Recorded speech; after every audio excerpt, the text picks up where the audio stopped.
Poor Freddy, man. Talk about a character that people just never really picked up. I kind of get why that is. Licensed chapters aren't obtainable with shards, so you have to be a bit more discerning about if you want a character. And the idea of what Freddy's kit does is kind of nebulous and disjointed in a few ways. That, and he kind of came out at the exact wrong time, meaning he has a lot of anomalies that aren't exactly common among licensed killers. He's based on the 2010s movie that came out 7 years before this DLC, and not the Golden Age slasher films I think a lot of people expected. He doesn't have any voice lines because no killer had voice lines at this point. A huge missed opportunity when we're talking about the most talkative slasher villain next to Chucky. And simply put, he doesn't entirely feel like you're playing Freddy Krueger in the way that other killers feel like they're in sync with their source material. He's not completely removed from his movies. He just feels nothing like he probably should. But what if I told you that despite all this, I actually really enjoy playing the Nightmare? That even after all those caveats I mentioned, I am still to this day deeply confused that this killer goes almost entirely untouched by other people. Freddy Krueger's the name, and you know my game. Elm Street's the place, you got the time. Listen to this, you'll bust the rhyme. Fred Krueger the myth, or Fred Krueger the man. It doesn't matter cause I'm still rapping about him, understand? So sit back, check, I'm gonna bust the rhyme. Grab a hold of your face, it's Krueger time. It's time for Freddy. See, I'm a popular guy. If you don't know yet, you're gonna find out why. Freddy is a jack of many trades, master of a few none. A generalist in one sense, but a very specific generalist. He's a stealth killer, an area denial killer, and a map traversal killer all wrapped into one. We've seen all three of those. But the way Freddy goes about this is actually really cool to me. Before I get into why exactly that is, let's take a look at his mechanics one by one. If there's one thing Freddy doesn't have, it's a lack of mechanics. All of them interlock in one way or another, so bear with me, some things might be confusing until I expand upon them. So first of all, the Nightmare has a pretty weird passive ability. He starts the trial in the dream world, which looks like this.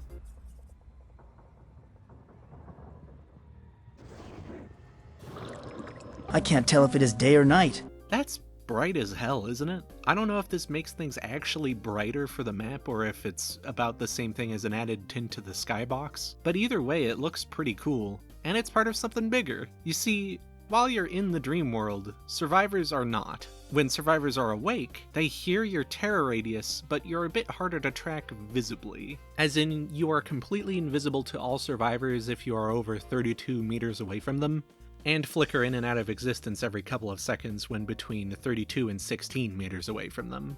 Sure, this isn't the worst thing in the world to deal with as a survivor, but if you're doing something over yonder, they won't be able to see it at all. And flickering between 2 seconds hidden and 2 seconds visible means that you can flank off in weird directions, and there's a chance that you've just concealed a survivor knowing everything about where you just went. Within 16 meters, you are perfectly visible to survivors, which is not a huge deal, since now that you are close, you can hit them with your basic attack and put them into the dream world. A survivor will get pulled into microsleep passively after 60 seconds of their personal zonk meter filling up, or when you slap them with your basic attack.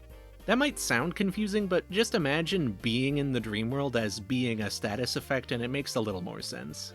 When in sleepy mode, survivors will be inflicted with Oblivious, which is another favorite status effect of mine.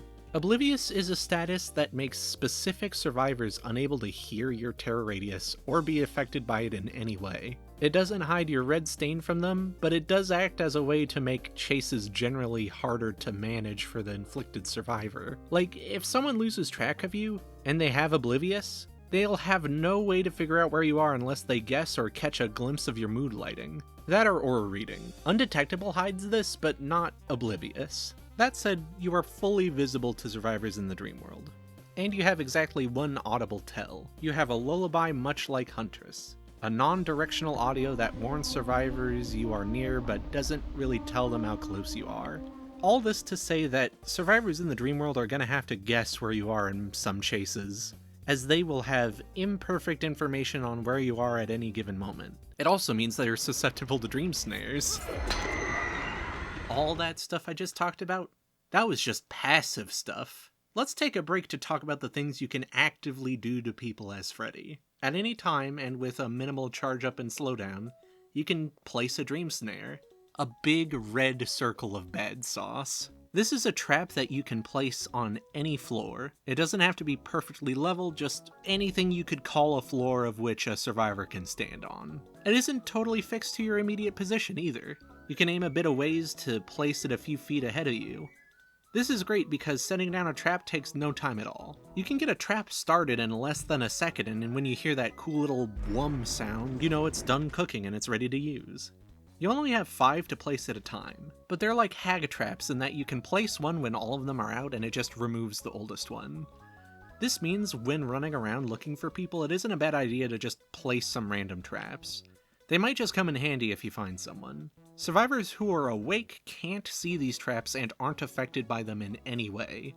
They are a non-issue. But the moment a survivor goes into microsleep, the snares become visible and can be set off by said survivor. Dream snares, when set off, make a big ol' noise, force the survivor to scream, and inflict 15% hindered on anyone who touches it.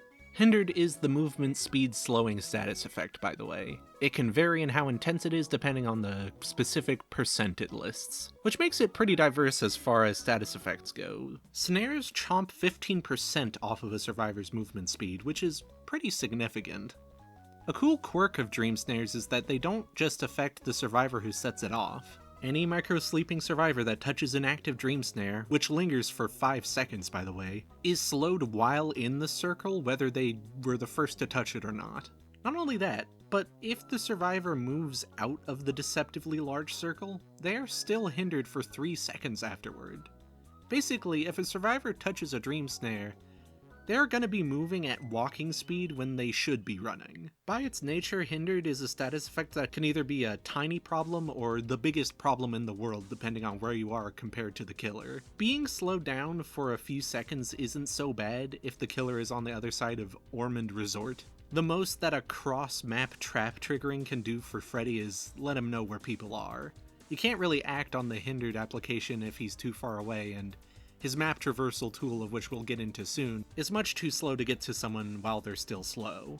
What all this means is that the way these snares work encourages Freddy to be actively placing traps while chasing survivors in loops. So this is something I don't see a lot of Freddys taking advantage of.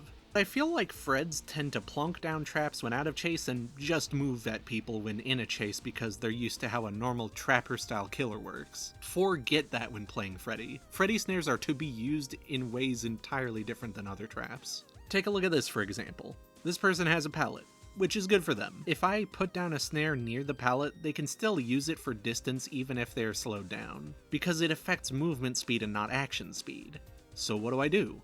In a stunt that takes literal seconds, I place a couple of traps and turn what would be a very promising position into a total dead end. If he uses the pallet, I can intercept him. If he runs away, he gets slowed and I can catch up to him. How about this next example? Pretty obnoxious loop, right? Well, with Freddy traps at the very edges of these loops, I can create zones that survivors can't walk through, but I can. If a survivor runs through this snare, they get slowed and I get a hit. But if they take the long way around it, I don't have to, and I can take a sharp corner through my trap to slap them. Let's look at the size of these things too. They look relatively small, but close quarters environments are built in a way to where if you place a trap, it will more often than not reach wall to wall. It's like perfectly corridor size. So if you want to turn a god pallet into a measly demigod pallet, you simply have to be smart with a well-placed puddle. Sure, survivors not tripping on snares when they're awake can be annoying, but it usually leads to this really fun moment where you can make a few puddles while chasing someone, hit them, and reveal all your cruel designs to them at once as they struggle to deal with a loop now positively crawling with traps. Dream snares are extremely slept on, man. And I mean that pun intended. Not only do they position Freddy rather uniquely as a chase-oriented trap placer, but they also just crack most loops in the game wide open in a way only matched by a trapper with a couple specific add-ons. And this is only one of the active abilities Freddy has. His other is thankfully a bit more simple, but no less brutal. Dream projection. Freddy starts with this little meter totally uncharged, but after 45 seconds you can mouse over any incomplete generator, and after a fairly long buildup, teleport directly to its location. I don't think I need to explain how powerful it is that you are able to teleport to specifically generators. This allows gen patrolling to be done with much ease, lets you catch people in hard to reach spots if they happen to be near a generator. This part of Dead Dog Saloon comes to mind. And it allows you to become an instant threat if you absolutely know a generator is being messed with. When channeling to a generator, it will start to spew blood and slowly form a husk of yourself right next to it. So yeah, it's usually pretty apparent what's going on when this happens.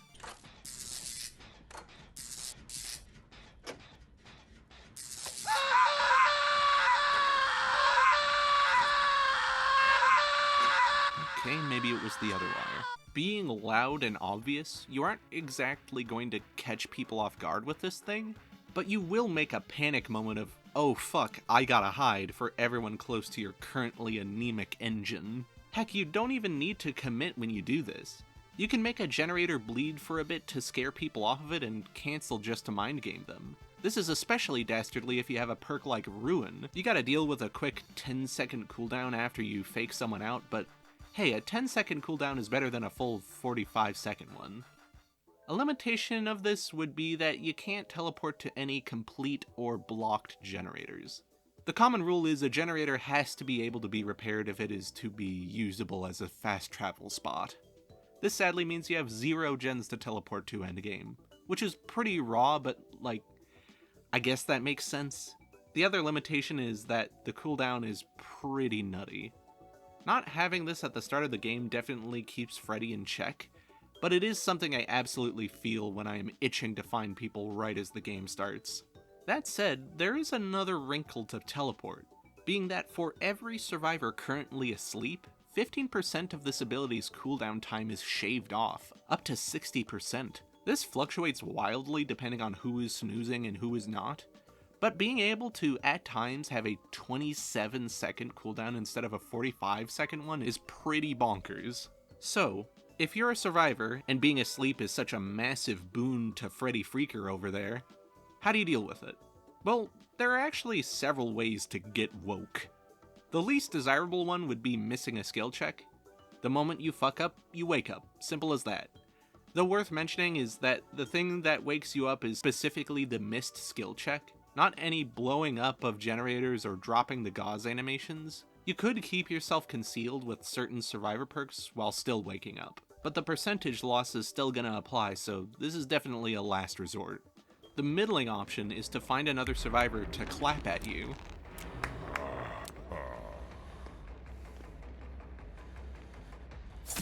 The wake up context action awakens a sleeping survivor in as short as 3 seconds, which is great for the first time. The second time you have to wake up and use a survivor to do so, it will be doubled to 6 seconds. Still, not the worst thing, but that can be enough time for Nightmare Freddy to find you. Not to mention the clap is pretty audible if he's close by. The best way to get rid of the itis is to find your personal alarm clock. It takes some extra time to do so since it's not always going to be close by, but when you get zonked, a clock is revealed to you. And if you go to that specific clock and give it a big hug, it cures you in 3 seconds no matter what. On top of this, you get 30 seconds of sleep protection, meaning that even if Freddy hits you in that time frame, you still stay awake. The moment it wears off though, get ready to snooze once more after a minute has passed. So yeah, the sleep status is relentless. But survivors have relentless cures for said status. I guess it also gets cured if you're put on a hook, but you don't want to do that. Don't get hooked on purpose. Oh, that's a lot, ain't it? I don't think I forgot to mention anything in particular, so let's start talking about Freddy as a whole package. Like I said before, I tend to enjoy playing Freddy as an active trap setter rather than a passive one. It is true you can teleport to places near where survivors are, but they will be long gone by the time you show up, and you would have to be pretty lucky for them to have stuck around by then. You can be active in your teleporting to catch people off guard in a chase, it's true, but that takes a lot of planning and, frankly, a lot of patience. My favorite thing to do with Freddy's kit is just make maneuvering a chase near impossible if you let me set up my junk. Heck, when survivors see me putting down my puddles at a loop they're trying to maintain, they tend to straight up leave and head to another spot because, well, the current loop sucks now. I don't blame them. If they ran this loop, they would probably lose unless they did something incredibly wacky. Heck, you know how I recommended setting traps as you patrol? The reason why is because you can double back on those traps to save some time. On top of traps making loops a good bit harder, another thing that makes maneuvering difficult is the aforementioned oblivious status effect. So many survivors make silly decisions when they don't fully understand where you are. Like, if the walls in a loop are in any sense high, I can usually make survivors have to divide their attention between not tripping traps and guessing where I might be. Freddy is not a stealth killer in that he can show up completely unannounced. He is more of a stealth killer in that you can do some confusing movement and chase and people will flat out lose position of where you might be. I used to play Freddy for pure contrarianism's sake, but after a while I could actually inspect his mechanics and I can say he's actually really structurally sound. Sure, there are other killers who trap and slow and teleport, but there are none that can set traps with such freedom, none that can set up slows in such pinpoint areas, and none that can traverse to such specifically important locations. I'm not gonna say I feel like a total dream demon when I play Freddy, but I would say despite that, I feel pretty damn good when I do. Like a fast-thinking brainiac shutting down escapes at a moment's notice. Alright, Freddy's perks are all themed around one thing, and that is making the endgame crazier. Kinda fun having a more themed perk deck this time, I missed those. I'm burned! Fire Up is a sneaky way to balance the odds if generators are getting completed quickly. Basically, for every repaired gen, you get a token, and each token gives you a smattering of buffs. For each pip of Fire Up, you get a 4% action speed increase to breaking breakable walls and pallets, damaging generators, vaulting, and, uniquely, picking up and dropping survivors. Break speed and vault speed are bonuses I can find in plenty of other perks and add-ons, but I can't think of any other perk that lets you specifically pick up and put down survivors at a quicker speed. This perk slots into most builds pretty well. Even a few tokens alone are pretty alright since it's such a generalized boon. Since it activates from generators getting done, if you don't feel like taking a ton of generator hate perks, this is a great option. That said, while this perk works in most builds, I would say this perk is the most funny when paired with other perks that give you vault speed or break speed. If you need a good laugh, stack either of these stats to the high heavens and watch as you delete everything in your way and become an acrobat respectively. Hell, you don't even need to go full meme build either. If you have even one other break or vault speed perk, Fire Up just makes it better and better while giving you a few other things. People say that the fact that you have to give up gens to make this work is a bit rough, but like, who says you have to give them up? You don't have to get to full stacks to make this good. All numbers have the capacity to be good numbers in this game. Hell, even though you can't stack pickup speed since only this perk gives you that, it still fucks people up at low tokens when survivors try to go for saves. It can be a total wrench in several ways.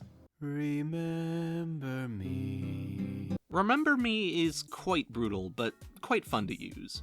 When you have this thing on, if the obsession loses a health state in any way, that can be a basic attack, special attack, or hell even them using stuff like For the People, this perk gains a token, up to 4. Each token extends the time needed to open the exit gate when it's powered up by 6 seconds. If you get all 4 tokens, that extends the time you have to slap that switch by 24 seconds. The obsession, if they are in any way alive, is immune to this gate slowdown. So you are encouraged to make sure that guy is dead by endgame. Remember Me is probably my pick for favorite exit gate perk. I like it even more than No Way Out. It's just way more of a subtle panic attack for survivors if you can get it to work. A lot of survivors are gonna be stuck at the lever wondering why the hell this is happening to them. Why isn't this working? Any survivor stuck at the exit gate switch is a huge sitting duck, and this makes the duck sit for much longer.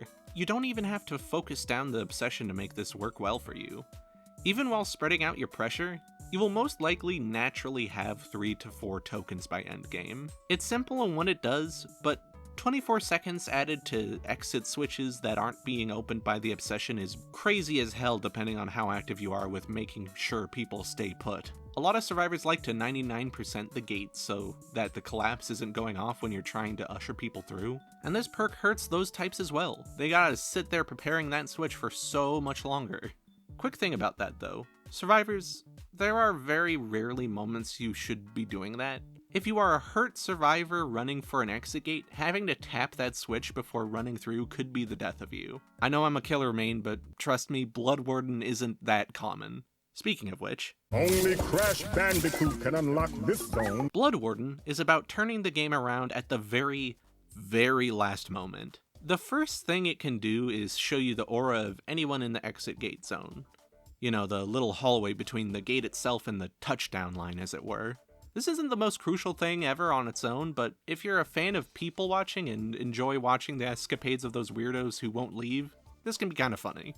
The aura reading is more to show you how many people you fucked over with the main course of this perk. When you hook someone in endgame and at least one gate is open, you flat out block the way out to survivors.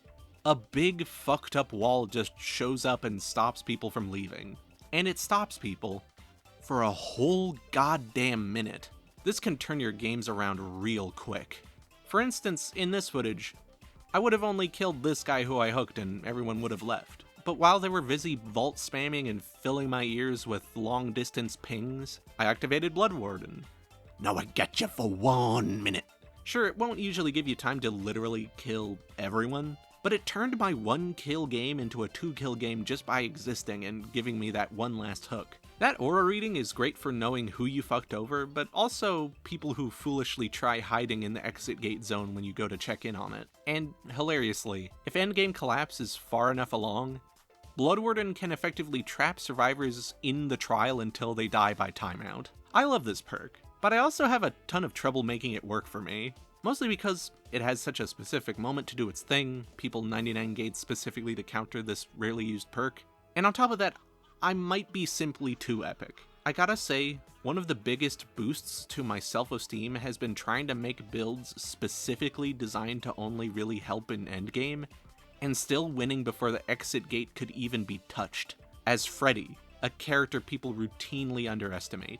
Gen regression? Ugh, who needs it? The gambit that endgame perks give you can be amazing, but if you never reach said endgame, you probably would have been better off if you brought something that could help you early or mid-game. That said, an ace up your sleeve is never a bad thing, and when it works wonders. There seems to be a consensus that Freddy add-ons are underwhelming. While a ton are definitely niche, I would say calling them all underpowered is a pretty huge overgeneralization. At least I find myself getting value out of them. The clothing is a deterrent for people trying to skill check fail themselves out of Sleepy Town. There are very few add-ons in this game that act as generator regression. That's for a good reason. People already complain about killers with only 2 generator hate perks. Imagine one with 4 and a generator hate add-on. This one makes it so that when you fail a skill check in the dream world, it shaves 4% of the progress off of whatever you were doing on top of the usual penalties. And the green and blue dress also give you a bit of an aura reading on top of that when a skill check is failed in the dream world. This is amazing not only for keeping people from taking the easy way to wake up, but also acting as just some pretty hands-off gen and heal hate. Like, if someone is micro-sleeping and fucks up, you profit, and you don't really have to do much to do so. This is great for most builds as it lets you be a lot more aware of who is specifically beefing it at any given time, but it is doubly great when paired with something like oppression or overcharge. Anything that makes a hard skill check happen. These count too, and even if you are waking people up, you're still making gens regress very hard. Hell, there is an add-on that we'll get to later that makes even that way less of a problem. If you want effectively passive generator hate, a scourge to healing survivors, and a way to make people go a long way around for wake-ups, try this out. It's my pick for last-minute panic add-on 10 seconds before a game starts. This sucks! Kids Drawings is probably the least interesting challenge add-on yet. At least with the other ones that aren't nutty and transformative, they give you some bragging rights. Petted Jaw makes you have to micromanage more. Beast makes you more of a constant presence with no way to go truly undetectable. Speed limiter on Bubba is funny with some add-ons. The new bulb for Hillbilly is like a totally different Hillbilly. But this here, it just makes your traps only inflict 5% hindered, which is nothing. Like, if 15% out of 100 of a survivor's move speed is enough to just barely catch up to someone trying to lose you in a loop, 5% turns your traps borderline cosmetic more than mechanical. Like, people joke that Freddy has almost no chase power, and I don't agree with that, obviously. But if you want to simulate how weak people assume he is, try this thing? I don't know. It's intentionally ass and it gives you blood points. Next. Oh, now would you look at all those blocks? These blocks inflict blindness on people who trip your traps. A way survivors can still understand if you're on your way while you're oblivious is via aura reading. Stuff like Dark Sense and Alert still catch you. When a survivor is blinded on top of that, you don't have to worry about that, among other things. 60 and 90 seconds respectively are both absurd amounts of time to not see auras.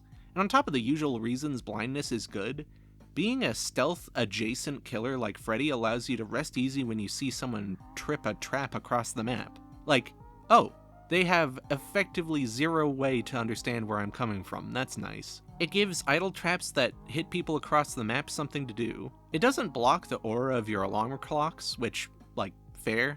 Most killer objects survivors need to see aren't going to be blocked with blindness. But even if this is a little raw and incentivizes survivors to focus on said clocks, which you might not want, they won't be able to find anything else, including you.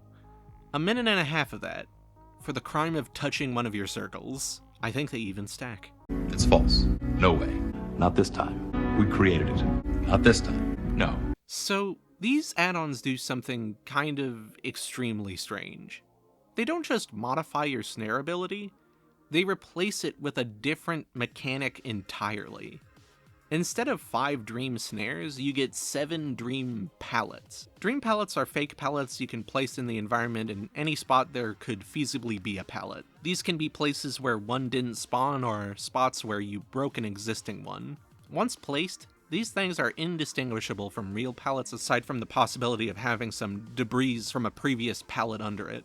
When a survivor interacts with one, they're caught in the pull-down animation, the pallet breaks instantly and does nothing even if you get hit, and if you're using the Proto-Claw or the paint thinner, you also get a bit of aura reading on the person who fell for it. Being dream-based, these are only visible to asleep survivors, which is both a blessing and a curse. For one, making a dream pallet means it falls out of the fucking sky, which is a super apparent animation. People in the sleepy lands will know what's going on instantly and play accordingly. When they are awake, though, they don't see shit happening unless they pay attention to Freddy's stance. Sometimes the placing is pretty obvious, all things considered. Like, if you have a fake one next to a real one, it all looks very much like a setup.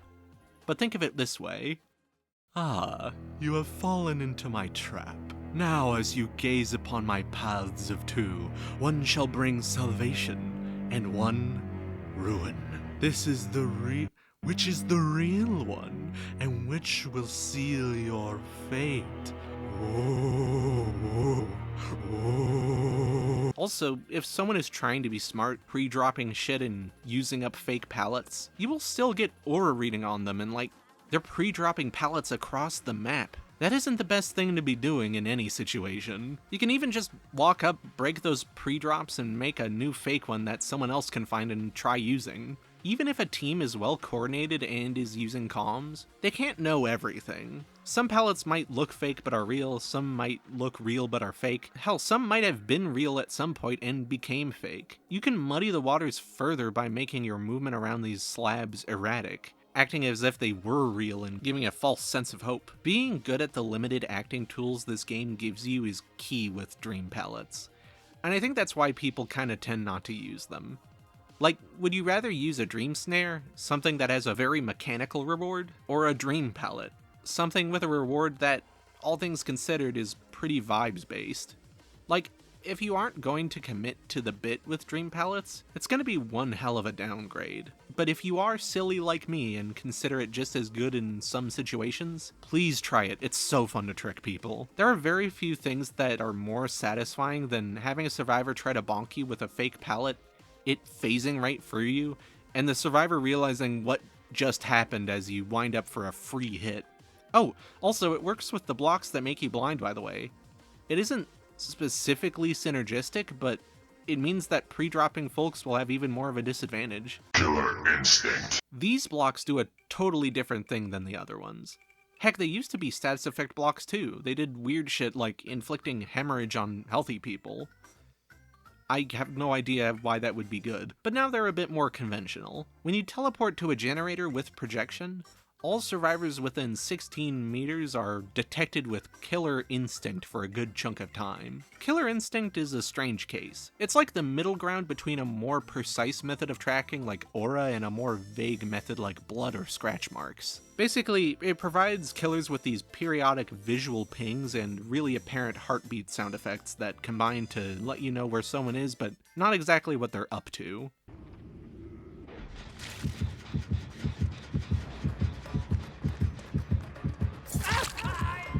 It isn't complete wall hacks, but it is still pretty damn good. You will almost only ever see this in killer abilities and add-ons, and it sort of acts as a way to give killer general information without providing a metric ton of info. In this scenario, it lets Freddy do an instant dummy check, seeing if anyone is nearby but not in the open. Teleporting has a big, fat animation, so survivors are given ample time to hide. This trumps anyone trying to be sneaky, and gives you a great idea of if surviving a gen is... and also gives you info on if guarding the gen you just swapped to is worth it. It is a ton of headache removed from the Nightmare Freddy Gen Patrol experience, which is already pretty carefree. Teleport, Mario! Woohoo! Well done, Mario. That was a great teleport. The drawings that aren't the kids' drawings are a little upgrade to your teleport ability, meaning that percentage that gets shaved off of your cooldown per sleeping survivor is a good bit higher. It depends on you keeping survivors asleep on the regular. So if you're already good at that, you will be rewarded with a sizable chunk of cooldown reduction. You can really feel this if you're used to how long it usually takes to be ready to teleport. Like, damn, already? Don't mind if I already have. The joys of being able to extrude yourself out of generators more often is pretty self-evident. Though I will add that it works very, very well with stuff like the Killer Instinct blocks, since you're going to be able to access it way more often. Rope. Okay, so there are some, rope and chain themed add-ons. All of them do something different, but all have a similar theme, which is making certain things zonked survivors do way louder. The dream world already has this kind of echo effect that makes things a bit more distinct when they happen, so I guess this is playing off that. The outdoor rope makes the sounds of repairs performed by sleeping survivors travel 8 meters further, meaning you can hear someone hammering away and get ready to sneak up on them with much ease. It also makes general gen patrolling much more of a breeze since you can hear funny business at a much higher distance away. Hilariously, I believe this stacks with surveillance, so you can make generator repair in the dream world comedically loud. Jump! The jump rope is the second of the long object brothers, and it increases the volume of grunts of pain from survivors in the dream world by 50%. This is kind of like Strider, and if you don't want to shunt that into your existing Freddy build, this is a fantastic alternative. Not as powerful as Strider, but still, being able to hear injured survivors with even a bit more clarity is not to be sneezed at. You will know exactly where someone is if you have some good ears, between the echoes of the dream world and this thing making them a bit more apparent. It's not the most solid way to know where someone is, but usually survivor pain noises can reward you handsomely if you follow them. You will be well on your way to interrupting a healing action or just generally ruining a survivor's quiet time. The last of the long boys is the chains, which makes dream survivors' footsteps 50% louder. This is something I haven't seen any other perk or add-on do. Like, breathing in general? Yeah, but not footsteps specifically. While this isn't as crazy powerful as it sounds, it's still very good. Being able to understand where someone is on the other side of a wall via pure sound is a power move I enjoy flexing. And sometimes someone running away isn't exactly audible over the rest of this game's audio palette. Like, I bet you could stand next to one of those crackling fire barrels of fake footstep noises and still pick out when an actual survivor is running by if you have this add-on. It is, strangely enough, more niche than either of the other ropes. But it is very fun to play around with, and I would suggest it any day of the week. We've been waiting for you all summer, and we're so glad you're finally Class Photo is dastardly. If dream palettes are my favorite way to flip the rules of a match, this add-on is a very close second. Basically, it modifies your teleport into a bit of a shell game. If you activate projection, all generators on the map will start spewing blood, and none of them will show you appearing from it. This means survivors have to straight up guess which gen you will appear from when it's time for a blood moment. Should I run away and hide while this gen goes nuts on the off chance Freddy appears, wasting my time and possibly putting Ruin into effect or risking Deadman's Switch? Or do I keep repairing it even if it starts bleeding, and risk becoming a sitting duck if I'm tinkering at the gen he decides to show up at? This is super disorienting for survivors. Having to force a guess upon them is pretty brutal. The big downside to this add-on is that you can't cancel a teleport if you've started it. You can't fake people out in the usual way. If you start a projection, you must project to where you chose. This is a bit rough if you like doing fake teleports in general, but it is fantastic if you like being a stinker. Seriously, I don't know the thing you are even supposed to do to counter this.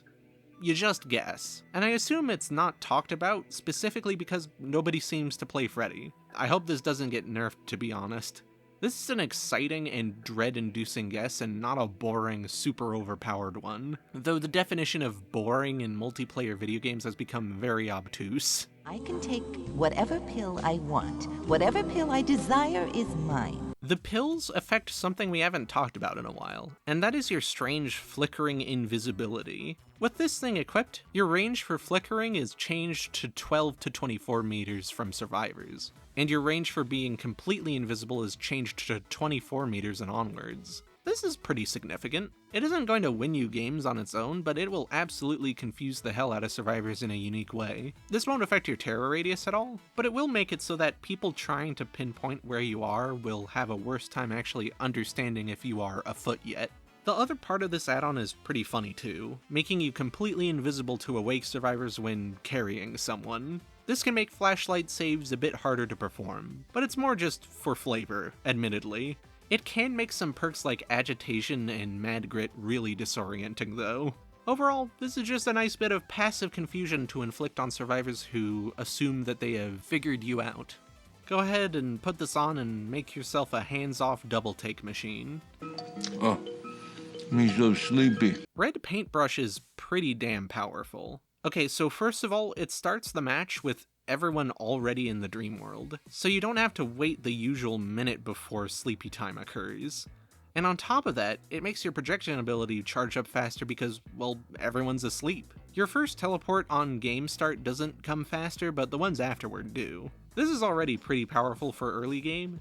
You can't be as covert about where you're setting your pallets and puddles, but you can become much more aggressive with your abilities way sooner. That's only part 1 though. The second aspect of this add-on is that it prevents survivors from using skill check failures to wake themselves up at all. This is great for forcing survivors to have to do more obtuse things to wake up, but it is also great for another thing. Skill check builds. That's right, baby, skill check Freddy's back. I knew he could do it. I had no doubts, but even with my high rank, he knocked it out of the park. Look, I love Freddy. I love Freddy so much. Okay, this isn't as fucked up as it was before Freddy's rework, but it does allow you to do stuff like mix it with dress and not have to worry about it being a one-time thing. They can't wake up from a failed skill check, so it can just keep happening to them. Same with any difficult skill check inflicting perks, same with Hex Huntress Lullaby, same with pretty much any of the other extra mean skill check things. You can enable some really wacky stuff to happen. So yeah, Paintbrush is both an early game boost and a total mindfuck if you lean into its secondary aspect. I adore skill check builds already, and this makes them possible and profitable as Freddy Krueger. Box! So this one is just a tad bonkers. Black Box is an add-on that's sort of a perk-light version of Blood Warden. It isn't as explosive as that, but has a much easier effect to make happen. Basically, exit gates are blocked for 15 seconds for all sleeping survivors when the doors open. 15 seconds doesn't sound like much compared to the goddamn minute Blood Warden gives you, but any amount of time where people could be caught in a dead end is pretty impactful. It also happens mostly in the background. Sure, if someone finds a way to wake up before the gates open, that's still a bit rough, but if you hit an awake survivor at all with your basic attack, or their sleeping timer just happens to run out, They will be barred from exit when the exit gates open. This can turn the one that got away into the one that almost got away. Overall, just really fucking good, actually. Super easy to use if you know what you're doing, and makes endgame crazy dangerous. Endgame focused add-ons are super interesting, and this is the very first. So there you have it. The third licensed killer in the game, and the second licensed killer we have had in a row. I feel like I will absolutely be in the minority with my opinion when this video comes out. Nobody plays this character, man. But honestly, I think that just makes it more special to people who do play them. Like, listen, I won't be a hipster if he suddenly gets popular. I would be more than happy if that happened, in fact. But the idea that this is a character that nobody really uses, but you know how they work and how to win with them, that's pretty special, isn't it? I'm not saying that picking up Freddy turns you into the Amsa of Dead by Daylight, but having a pick that is very much your pick, no matter how strange it is to others, is a nice feeling. With all that said, please try Freddy. Everybody told me this guy was boring as shit, but he really isn't. He just has some really quick thinking he has to do and a well-rounded kit and so many weird mechanics specific to him. Please, dear God, he's fun. Go play him. Believe me, I'm not a paid actor. He's gonna go to the moon someday. Freddy on the moon. Freddy 5 in space. I'm not a shill.